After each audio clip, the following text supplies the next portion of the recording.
OC সাহেবের বাসায় চায়ের দাওয়াত রাতের খাবারে রূপান্তরিত হল।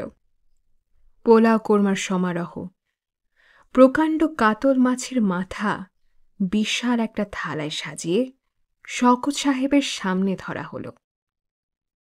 ওসি সাহেব হাত কচলাতে কচলাতে বললেন, স্যার, আপনার জন্য মাছটা মোহনগঞ্জ থেকে আনা হয়েছে। শওকত সাহেব বললেন, মাছের মাথা তো আমি খাই না, কখনো না। না খেলেও এর উপর হাতটা রেখে একটু তাকিয়ে থাকুন। কেন? ছবি তুলব স্যার। তিনি তাই করলেন। 3 দিক থেকে 3 বার ছবি তোলা হলো। শুধু মাছের মাথার সঙ্গে ছবি না, ওসি সাহেবের সঙ্গে ছবি, তার স্ত্রীর সঙ্গে ছবি, ওসি সাহেবের ছেলের সঙ্গে ছবি এবং শেষ পর্যায়ে ওসি সাহেবের শালাকে পাশে নিয়ে ছবি। ছবি তোলার পর্ব শেষ হবার পর ওসি সাহেবের স্ত্রী একটি দীর্ঘ কবিতা পড়লেন। তাকে উদ্দেশ্য করেই নাকি কবিতাটি লেখা হয়েছে, যদিও শওকত সাহেব সেই দীর্ঘ কবিতায় তাঁর অংশ কি আছে কিছুই বুঝলেন না। মুফাজ্জল করিম সাহেব উচ্ছ্বসিত হয়ে বললেন, অসাধারণ, অসাধারণ। কবিতাটি বড় ফ্রেমে বাঁধানো, চারিদিকে লতা ফুল পাতা আঁকা। নিমন্ত্রণ রক্ষা করার জন্যে পুষ্পও গিয়েছিল। ফেরার পথে সে শওকত সাহেবের পাশে পাশে হাঁটতে লাগল। পুষ্পের সঙ্গে এখন প্রায়ই দেখা হচ্ছে না। করিম সাহেব খবর দিয়েছেন, পড়াশোনা নিয়ে খুব ব্যস্ত হয়ে পড়ছে। সারাক্ষণ পড়ে আর বাকি সময়টা বাবুর সাথে দুষ্টামি ফাজলামি করে। শওকত সাহেবের ধারণা তা নয়, মেয়েটি যে কোনো কারণেই হোক তাকে এড়িয়ে চলছে। তিনি এমন কিছু কি করেছেন যাতে তাকে এড়িয়ে চলা উচিত? তিনি মনে করতে পারলেন না। এখন অবশ্যই বেশ সহজভাবে তার পাশে পাশে হাঁটছে। বাবুর সঙ্গে নেই। বাবু থাকলে সে নিশ্চয়ই বাবুর সঙ্গে আগে আগে হাঁটত এবং খানিকক্ষণ পর পর খিলখিল করে হাসত। বাবু নামের ছেলেটির সঙ্গে এই মেয়েটির এত ঘনিষ্ঠতা কি করে হয় তা তিনি ভেবে পাচ্ছেন না। এই ছেলের আশেপাশে কিছুক্ষণ থাকলেই তো রাগে গা জ্বলে যাবার কথা। এক দুপুরবেলায় ওই ছেলে তার ঘরে উপস্থিত, হাতে একটা দড়ি। স্যার, স্যার কি ঘুমোচ্ছেন নাকি? না। দড়ির একটা ম্যাজিক দেখবেন? না, ম্যাজিক দেখতে ইচ্ছে করছে না। খুবই ইন্টারেস্টিং ম্যাজিক স্যার। দড়িটা কেটে 3 টুকরা করব, তারপর জোড়া লাগাই দিব। তিনি হাল ছেড়ে তাকিয়ে রইলেন। এই ছেড়ে তাকে ম্যাজিক না দেখিয়ে যাবে না। নেন স্যার, দড়িটা মেপে দেখ। মাপতে হবে না, তুমি যা দেখাবে দেখাও। মাপেন, শেষে বলবেন অন্য দড়ি। তাকে দড়ি মাপতে হলো। বাবু বলল, এখন বিসমিল্লাহ বলে দড়িটা কাটেন। কাটাকাটি যা করার তুমি করো। আপনাকেই কাটতে হবে। তিনি দড়ি কেটে 3 টুকরা করলেন। বাবু রুমাল দিয়ে কাটা টুকরাগুলি ঢেকে দিল এবং একসময় আস্ত দড়ি বের করে আনল। কেমন স্যার, আশ্চর্য না? হ্যাঁ, আশ্চর্য। আসেন আপনাকে শিখিয়ে দিই কি করে করা লাগে। আমি শিখতে চাচ্ছি না। শিখে রাখেন, অন্যদের দেখাবেন, যে দেখবে সেই মজা পাবে। তাকে দড়ি কাটার ম্যাজিক শিখতে হলো। এমন ছেলের সঙ্গ লাভের জন্য পুষ্প এত ব্যাকুল হবে কেন? পুষ্পকে কি তিনি এই কথাটা জিজ্ঞেস করবেন? পুষ্প তাঁর পাশাপাশি হাঁটছে। করিম সাহেব ওসি সাহেবের সঙ্গে গল্প করতে করতে এগুচ্ছেন। তারা অনেক সামনে। ইচ্ছে করলে জিজ্ঞেস করা যায়, ইচ্ছা করছে, আবার করছেও না। পুষ্প বলল, আজকের নিমন্ত্রণটা আপনার কেমন লাগলো? তিনি বললেন, ভালো।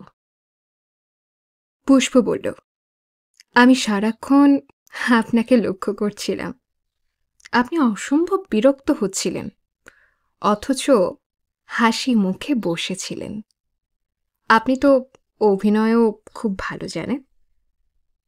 থেকে ধরেছ। এরকম কষ্ট কি আপনাকে প্রায় করতে হয়? হ্যাঁ, হয়। ওরা কিন্তু যা করেছে আপনাকে ভালোবেসেই করেছে, তাও জানি। আপনি কি আমার উপর রাগ করে আছেন? না, রাগ করে থাকবো কেন? রাগ করে থাকার মতো তুমি কি কিছু করেছ? পুষ্প তাকে বিস্মিত করে দিয়ে বলল, হ্যাঁ, করেছি। কি করেছ? আপনার কাছ থেকে দূরে দূরে থাকছি। তুমি দূরে দূরে থাকলে আমি রাগ করব, এমন অদ্ভুত ধারণা তোমার কেন হলো বলো তো? আমি একা থাকতেই পছন্দ করি। তোমাদের বাড়ি ছেড়ে বজরা এসে উঠলাম কি জন্যে? যাতে একা থাকা যায়। বজরার মাঝি দুজনকেও বিদায় করে দিয়েছি। রাতে অবশ্যই খানিকটা ভয় ভয় লাগে। আপনার লেখা কেমন হচ্ছে? ভালো হচ্ছে, খুব ভালো। এখানে বসে লেখার একটা প্রভাবও লক্ষ্য করছি। লেখার ধরন একটু মনে হলো পাল্টেছে। প্রকৃতির কথা স্বতঃস্ফূর্তভাবে চলে আসছে। পুষ্প বলল, সারাক্ষণ আপনার মাথায় লেখা ঘুরে, তাই না? লেখা ছাড়া আপনি আর কিছু ভাবতে পারেন না? তিনি হেসে ফেলে বললেন, "হুঁ, কবিতা শুনতে চাও?" কবিতা?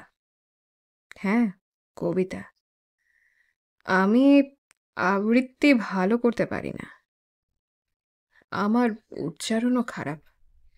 র ডয়ে গণ্ডগোল করে ফেলি। দ এবং ধতেও সমস্যা আছে। তবে প্রচুর কবিতা আমার মুখস্থ। রেনুর সঙ্গে বাজি রেখে একবার সারা রাত কবিতা মুখস্থ বলে গেছি। বলো, কোন কবিতা শুনবে? যা বলবো তাই মুখস্থ বলতে পারবেন? অবশ্যই পারবো। আচ্ছা, আষাঢ় মাস নিয়ে একটা বলুন। খুব সহজ বিষয় ধরলে। বর্ষা হচ্ছে রবীন্দ্রনাথের প্রিয় ঋতু। বর্ষা নিয়ে তার অসংখ্য কবিতা আছে। তিনি নিচু গলায় শুরু করলেন, আষাঢ় হতেছে শেষ, মেশায় মল্লার দেশ, রচি ভরা বাদরের সুর, খুলিয়া প্রথম পাতা, গীত গোবিন্দের গাথা, গাহে মেঘে অম্বর বিদুর, স্তব্ধ রাত্রিতে প্রহরে ঝুপ ঝুপ বৃষ্টি পড়ে, শুয়ে শুয়ে সুখ অনিদ্রায়, রজনী শাওন ঘন ঘন দেয়া গরজন, সেই গান মনে পড়ে যায়। শওকত সাহেব হঠাৎ কবিতা আবৃত্তি থামিয়ে দিলেন। তিনি কি করছেন? মেয়েটিকে অভিভূত করার চেষ্টা করছেন। সেই চেষ্টাও ছেলে মানুষই ধরনের চেষ্টা। কোনো মানে হয় না। এর কোনো মানে হয় না। পুষ্প বলল, হঠাৎ থেমে গেলেন কেন? ইচ্ছা হচ্ছে না।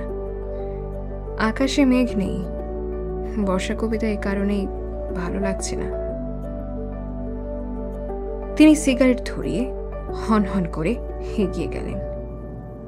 পুষ্প পেছনে পড়ে গেল।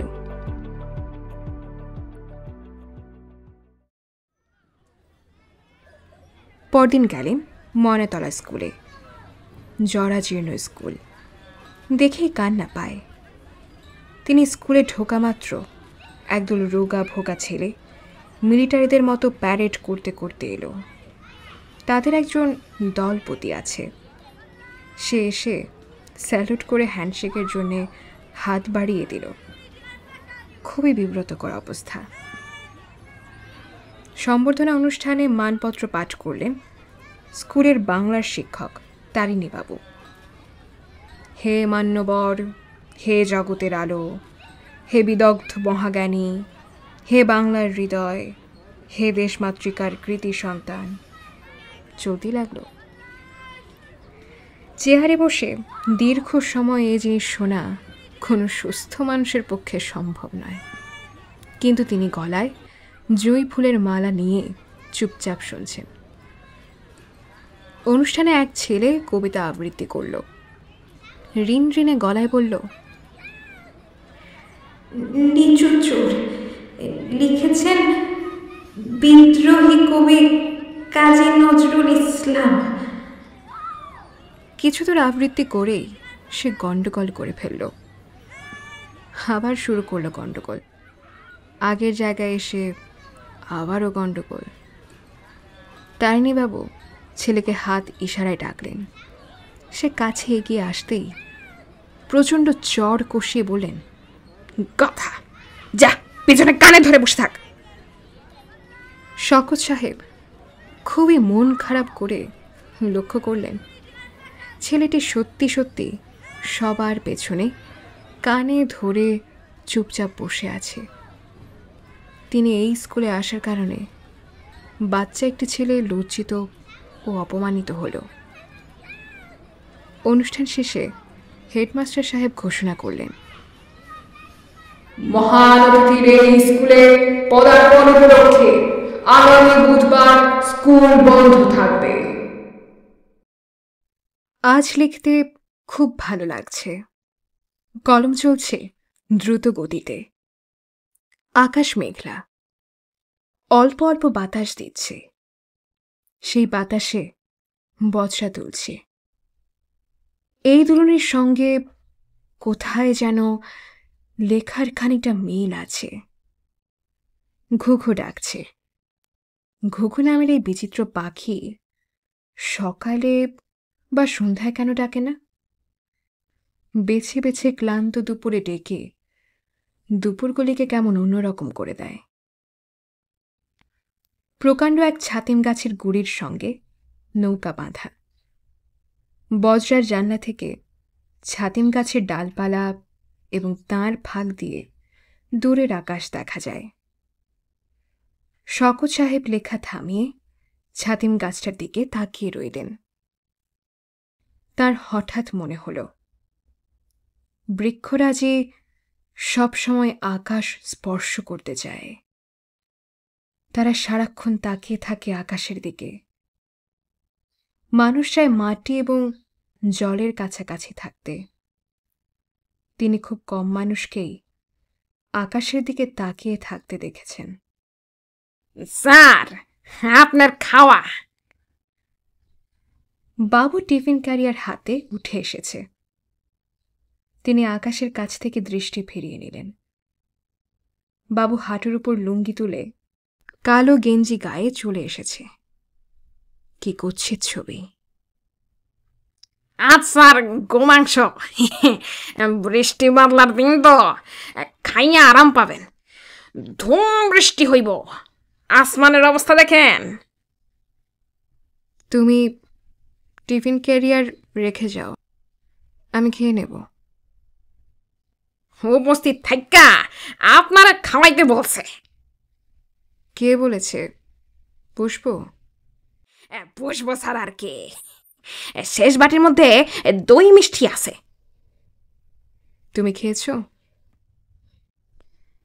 জি না, আপনার খাওয়া শেষ হইলে পুষ্প আর আমি খাইতে বসব। আজ 3 দিন হলো পুষ্পের সঙ্গে তার দেখা নেই। তার পক্ষে কাদা ভেঙে বজায় আসা অবশ্যই কষ্টকর, তবু ইচ্ছে করলে সে কি আর আসতে পারত না? অবশ্যই পারত। স্যার কি মঠ দেখতে গেছিলেন? হ্যাঁ, আমি গতকাল পুষ্পরে নিয়ে গেলাম, ঢুকলাম ভিতরে, পুষ্প না করতেছিল সাপ খুব থাকতে পারে। আমি বললাম ভয়ের কিছু নাই, আমি সাপের বাবা সর্পরাজ। কি দেখলে? আরে দূর দূর, কিছু না, শিয়ালের গু ছাড়া আর কিছু নাই। শওকত সাহেব দীর্ঘ নিঃশ্বাস ফেলে খেতে বসলেন। যত তাড়াতাড়ি খাওয়া শেষ করা যাবে তত তাড়াতাড়ি এই আপদ বিদেয় হবে। স্যার, আইজ কয় পৃষ্ঠা লেখলেন? লিখেছি কয়েক পৃষ্ঠা। লেখা শেষ? না, কিছুটা বাকি আছে। এত লেখালেখি করেন, আঙুল ব্যথা করে না? তিনি চুপ করে রইলেন। কথাবার্তা চালানোর কোনো অর্থ হয় না।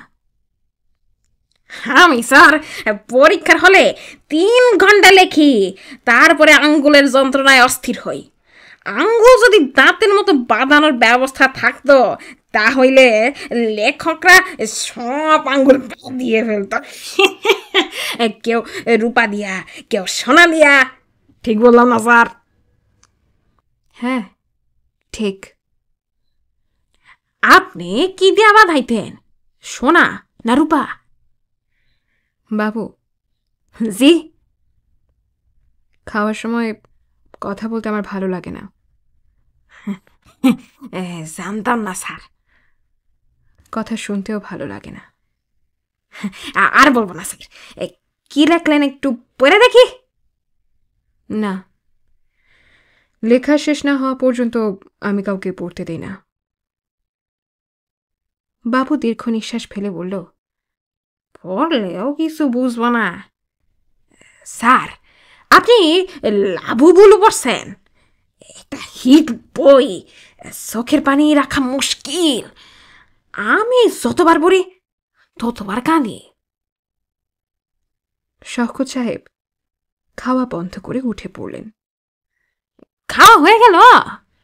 হুম। কিছুই তো খান নাই। মাংস ভালো লাগে নাই স্যার? লাগে, আজ খেতে ইচ্ছে করছে না। তুমি এখন টিফিন ক্যারিয়ার নিয়ে যাও। যে আচ্ছা। শওকত সাহেব খানিকক্ষণ চুপ করে থেকে বললেন, তুমি পুষ্পকে একবার এখানে আসতে বলো তো। কখন আসতে বলবো? এখন? একসময় এলেই হবে। সন্ধ্যার সময় আমি সাথে করে নিয়ে আসবো, কোনো অসুবিধা নাই। থাক, সন্ধ্যায় আসার দরকার নাই, আমার কাজ বাকি আছে। বাবু বজরা থেকে নেমে আবার উঠে এলো। আসল কথা বলতে ভুলে গেছি, আপনার চিঠি আসছে, এই যে নেন। একটি মাত্র চিঠি, তাও রেনু লিখেনি, লিখেছে স্বাতী। বাবা, অনেকদিন তোমাকে দেখি না, তুমি কবে আসবে? তুমি কি আমার সঙ্গে রাগ করেছ? মা বলেছে পৃথিবীর সবার সঙ্গেই তোমার রাগ। আচ্ছা বাবা, পৃথিবী বানান কি ঠিক হয়েছে? মাকে জিজ্ঞেস করলাম, পৃথিবী বানান। মা বলল তোমার যা ইচ্ছা লেখো, আমি কিছু জানি না। বাবা, তোমার বই লেখা শেষ হয়েছে? আমার একটা দাঁত পড়েছে, আমি রেখে দিয়েছি, তুমি এলে দেখাবো। মার কাছে লেখা তোমার চিঠি আমি লুকিয়ে পড়েছি। ইতি, তোমার আদরের মেয়ে স্বাতী।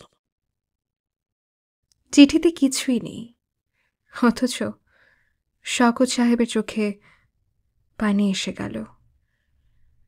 তিনি তৎক্ষণাৎ চিঠির জবাব লিখতে বসলেন। আশ্চর্যের ব্যাপার হচ্ছে, সাথীকে কিছু লিখলেন না, লিখলেন রেনুকে। রেনু, সাথীর চিঠি পেয়েছি।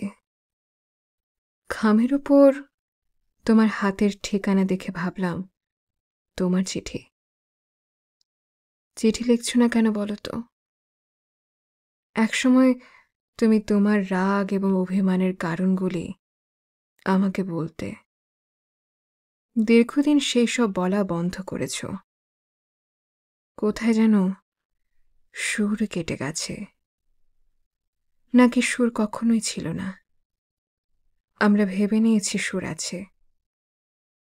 একটা সময় ছিল আমার অর্থবিত্ত ছিল না, খ্যাতি ছিল না, ক্ষমতা ছিল না, লেখার একটা কলম ছিল, আর ছিলে তুমি। তখন প্রায়ই ভাবতাম কোনটি আমার প্রিয়, কলমটা না তুমি। আজও আমি ঠিক তেমনি করে ভাবি, কিন্তু তুমি বোধহয় তা বিশ্বাস করো না। তুমি অনেক দূরে সরে গেছ। আমি সেদিন যেখানে ছিলাম আজও সেখানে আছি। ভালোবাসা কি, সে সম্পর্কে আমার একটি থিওরি আছে। কাউকে কখনো বলিনি, তোমাকে বলি। আমার ধারণা, প্রকৃতি প্রথমে একটি চমৎকার নকশা তৈরি করে, অপূর্ব একটি ডিজাইন, যা জটিল এবং ভয়াবহ রকমের সুন্দর। তারপর সেই ডিজাইনটি কাঁচি দিয়ে কেটে দুভাগ করে। এক ভাগ দেয় একটি পুরুষকে, অন্য ভাগ একটি তরুণীকে। পুরুষটি তখন ব্যাকুল হয়ে ডিজাইনের বাকি অংশ খুঁজে বেড়ায়। মেয়েটিও তাই করে। কেউ যখন তার ডিজাইনের কাছাকাছি কিছু দেখে, তখন প্রেমে পড়ে যায়। তারপর দেখা যায় ডিজাইনটি ভুল। তখন ভয়াবহ হতাশা। আমার মনে হয় প্রকৃতির এটা একটা মজার খেলা। মাঝে মাঝে প্রকৃতি কি করে জানো? মূল ডিজাইনের দুই অংশকে কাছাকাছি এনে মজা দেখে, আবার সরিয়ে নিয়ে যায়। প্রকৃতি চায় না এরা একত্র হোক, দুজনে মিলে মূল ডিজাইনটি তৈরি করুক। প্রকৃতি না চাওয়ার কারণ আছে। মূল ডিজাইন তৈরি হওয়া মানে অ্যাবসলিউট বিউটির মুখোমুখি হওয়া। প্রকৃতি মানুষকে তা দিতে রাজি নয়। প্রকৃতির ধারণা, মানুষ এখনো তার জন্যে তৈরি হয়নি। তোমাকে এত সব বলার অর্থ একটি, আমি সবসময় ভেবেছি তোমার কাছে ডিজাইনের যে অর্থাংশ আছে, তার বাকিটা আমার কাছে।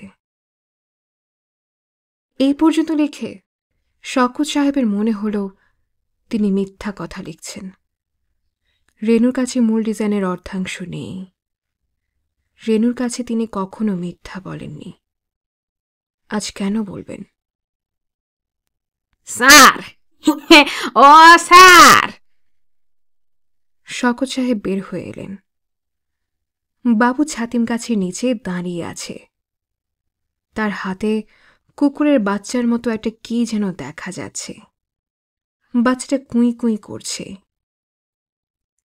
কে যাও তুমি? এটা স্যার শিয়ালের বাচ্চা। আমি একটা শিয়ালের বাচ্চা ধরে ফেলেছি। আচ্ছা স্যার, শিয়ালের বাচ্চাকে কি কুকুরের মতো ট্রেনিং দেওয়া যায়? শওকত সাহেব তীব্র ও তীক্ষ্ণ গলায় বললেন, আর কখনো তুমি আমার আশেপাশে আসবে না, কখনো না। বাবু অবাক হয়ে বলল, রাগ করতেছেন কেন স্যার? তিনি ক্ষিপ্তের মতো চেঁচালেন, যাও তুমি, যাও বলছি। এমন করতেছেন কেন? আপনার কি হয়েছে? হইচই শুনে লোক জমে গেল। শওকত সাহেব বজ্রার ভেতর ঢুকে গেলেন। সারা বিকাল বিছানায় শুয়ে রইলেন। সন্ধ্যার আগে আগে করিম সাহেব এলেন চা নিয়ে। হাসি মুখে বললেন, দারুণ খবর পাওয়া গেছে স্যার। মোট একটা না, আরো দুটা আছে। দেখতে একই রকম, তবে সাইজে ছোট। শওকত সাহেব বললেন, করিম সাহেব, আপনি এখন যান, আমার শরীরটা ভালো লাগছে না। কি হয়েছে, জ্বরজারি নাকি? জি না। ভবেশ বাবুকে খবর দিব? কাউকে খবর দিতে হবে না। মঠে কবে যাবেন বলে ব্যবস্থা করে ফেলি? করিম সাহেব, আমি চুপচাপ খানিকক্ষণ শুয়ে থাকব। চা খাবেন না? না, আমি রাতেও কিছু খাবো না। খাবার পাঠাবেন না। করিম সাহেব চিন্তিত মুখে ফিরে গেলেন। সন্ধ্যা মিলিয়ে গেল। বজ্রার মাঝি এলো বাতি জ্বালাতে। তিনি তাকে ফিরিয়ে দিলেন। অন্ধকারে বজ্রার ছাদে বসে রইলেন। চারদিকে ঝিঁঝি ডাকছে, বিদ্যুৎ চমকাচ্ছে। আজও কি সেদিনের মতো ঝড় হবে? রাতে খাবার নিয়ে এলো পুষ্প। সে একা আসেনি, বাবুকে নিয়ে এসেছে। বাবুর হাতে হারিকেন। পুষ্প বজ্রায় উঠে বাবুকে বিদেয় করে দিল। সহজ স্বাভাবিক ভঙ্গিতে শওকত সাহেবকে বলল, আপনার খাবার এনেছি। তিনি চুপ করে রইলেন। পুষ্প বলল, খাওয়া শেষ করে আপনি আমার সঙ্গে যাবেন। আজ রাতে বাসায় থাকবেন। আজও ওই দিনের মতো ঝড় হবে। দিনের অবস্থা ভালো না। আমার খিদে নেই পুষ্প। আপনি কি রাগ করেছেন? রাগ করিনি। কি নিয়ে রাগ করব আমি? বাবু ভাই বলছিল আপনি নাকি তাকে খুব বকা দিয়েছেন। সে আপনার রাগ দেখে হতভম্ব হয়ে গেছে। তার ধারণা ছিল আপনি ফেরেশতার মতো মানুষ। তোমার কি ধারণা? আপনি খাওয়া শুরু করুন, তারপর বলবো। শওকত সাহেব খেতে বসলেন। পুষ্প ঠিক তার সামনে বসেছে। তার মুখ হাসি হাসি, যেন কোনো একটা ব্যাপারে সে খুব মজা পাচ্ছে। শওকত সাহেব বললেন, খাওয়া শুরু করেছি, এখন বলো আমার সম্পর্কে তোমার কি ধারণা? আজ বলবো না। আপনি যেদিন চলে যাবেন সেদিন বলবো। তাছাড়া আমার মনে হয় আপনাকে বলার দরকার নেই। আমার মনে কি আছে আপনি ভালোই জানেন। পুষ্পা তো নিশ্চিন্ত হয়ে কথাগুলি বলল যে তিনি চমকে উঠলেন। সেই চমক পুষ্পের চোখে এড়াল না। বাবু ছেলেটিকে তোমার কি খুব পছন্দ? হ্যাঁ, পছন্দ। কতটুকু পছন্দ? আপনি যতটুকু ভাবছেন তার চেয়ে অনেক কম। কেন পছন্দ বলো তো? ওর মধ্যে কোনো ভান নেই, লুকোছাপা নেই। যা তার মনে আসে তাই বলে। যা তার ভালো লাগে করে। আমরা কেউ তা পারি না। আপনার যা ইচ্ছা করে আপনি কি তা করতে পারবেন? কেন পারব না? না, আপনি পারবেন না। আপনার সেই সাহস নেই, সেই ক্ষমতা নেই। এই যে আমি আপনার এত কাছে বসে আছি, আপনার যদি ইচ্ছেও করে আপনি আমার হাত ধরতে পারবেন না। পুষ্প, জি, আমি তোমাকে একটা প্রশ্ন জিজ্ঞেস করি, তুমি সত্যি জবাব দেবে? পুষ্প বলল, আমি কখনো কোনোদিনও আপনার সঙ্গে মিথ্যা কথা বলবো না। আমি প্রতিজ্ঞা করেছি। কখন প্রতিজ্ঞা করলে? যেদিন আপনাকে প্রথম দেখলাম সেই দিন, যেদিন পা ছুঁয়ে সালাম করলাম। ভালোবাসা সম্পর্কে আমার একটি থিওরি আছে, তুমি কি শুনতে চাও? না, আমি কিছুই শুনতে চাই না। আপনি কি প্রশ্ন করতে চাইছিলেন করুন। আমার সব সময় মনে হয়েছে বাবু ছেলেটিকে তুমি খবর দিয়ে এনেছ। তুমি আমার সঙ্গে এক ধরনের খেলা খেলতে চেয়েছ, তার জন্যে বাবুকে তোমার প্রয়োজন ছিল। আমার কথা কি ঠিক? হ্যাঁ, ঠিক। আপনি আমাকে অবহেলা করছিলেন, আমার সহ্য হচ্ছিল না। আপনি জানতে চেয়েছেন তাই বললাম, জানতে না চাইলে কোনোদিনও বলতাম না। বৃষ্টি পড়তে শুরু করেছে। করিম সাহেব ছাতা হাতে মেয়েকে নিতে এসেছেন। তিনি শওকত সাহেবকে বললেন, স্যার, আপনিও চলুন, বৃষ্টির মধ্যে একা একা থাকবেন? শওকত সাহেব শীতল গলায় বললেন, আপনারা যান, আমার অসুবিধা হবে না, আমার একা থাকতে ইচ্ছে করছে। রাত 9টার দিকে বৃষ্টি নামল, তুমুল বর্ষণ। শওকত সাহেব বজরার ছাদে আরাম কেদারায় এসে গা এলিয়ে দিলেন। তাঁর বৃষ্টিতে ভিজতে ইচ্ছা করছে, তীব্র ইচ্ছা। মানুষ তার জীবনের অধিকাংশ স্বাদই পূর্ণ করতে পারে না, কিছু ছোটখাটো স্বাদ পূর্ণ করতে পারে। বর্ষণ চলল সারা রাত, কখনো একটু কমে আসে, কখনো বাড়ে। বাতাসে বজ্রা দুলতে থাকে, তার বড় ভালো লাগে। শেষ রাতের দিকে জ্বরের ঘোরে তিনি আচ্ছন্ন হয়ে পড়লেন। তার মনে হলো রেণু যেন এসে দাঁড়িয়েছে তাঁর পাশে। রেণু অবাক হয়ে বলছে, কি হয়েছে তোমার? তুমি বৃষ্টিতে ভিজছ কেন? তিনি হাসি মুখে বললেন, বৃষ্টিতে ভিজলেও আমার কিছু হবে না রেণু, আমি হচ্ছে ওয়াটারপ্রুফ। যখন ক্লাস 10-এ পড়ি তখন WP টাইটেল পেয়েছিলেন, তোমার মনে নেই? রেণু বলল, তুমি কি কোনো কারণে আমার উপর রাগ করেছ? না, কারো উপর আমার কোনো রাগ নেই, তোমার উপর একেবারেই নেই।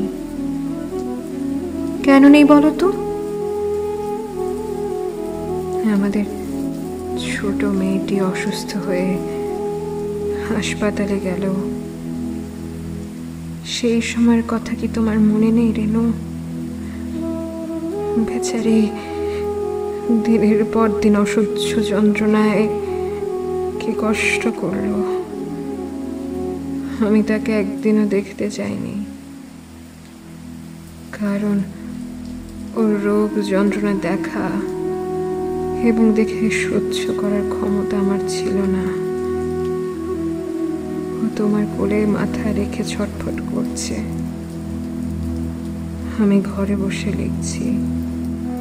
ও মারা যাবার সময়ও বারবার বলছিল, বাবা কোথায়, বাবা। থাকো সব কথা। না না, থাকবে কেন? তুমি শোনো, মেয়ে মারা যাবার পরেও তুমি কিন্তু আমার উপর রাগ করনি। তুমি আমাকে সান্ত্বনা দেওয়ার জন্য ছুটে এসেছিলে। সেই তোমার উপর আমি কি করে রাগ করি? বৃষ্টির দৌড় বাড়ছে, বজ্রা খুব দুলছে। শওকত সাহেবের মনে হলো তিনি রেণুকে আর দেখতে পারছেন না। নদীর তীরে পুষ্পকে দেখতে পাচ্ছেন। পুষ্প ব্যাকুল হয়ে বলছে, আপনি খুব ভালো করে আমাকে দেখে বলুন তো, আপনি যে ডিজাইনের অর্ধেক অংশের কথা বলছিলেন সেই অর্ধেকটি আমার কাছে। দুটি ডিজাইন একটু মিলিয়ে দেখবেন, তাড়াতাড়ি করতে হবে, আমাদের হাতে সময় বেশি নেই। কাছে কোথাও বজ্রপাত হলো। বজ্রপাতের শব্দে সাধারণত পাখিরা চেঁচামেচি করে না, এবার কেন জানি খুব চেঁচামেচি করছে।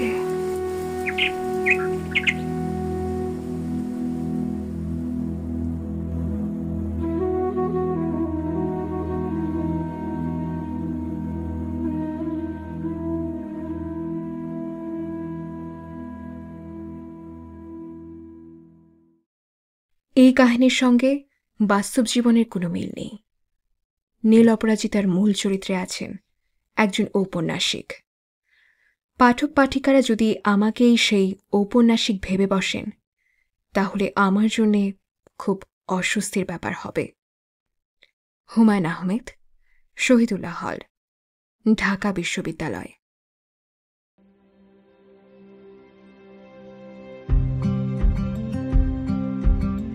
এতক্ষণ শুনছিলেন হুমায়ুন আহমেদের রচিত গল্প নীল অপরাজিতার সমাপনী পর্ব। কণ্ঠে ছিলাম আমি ইরা।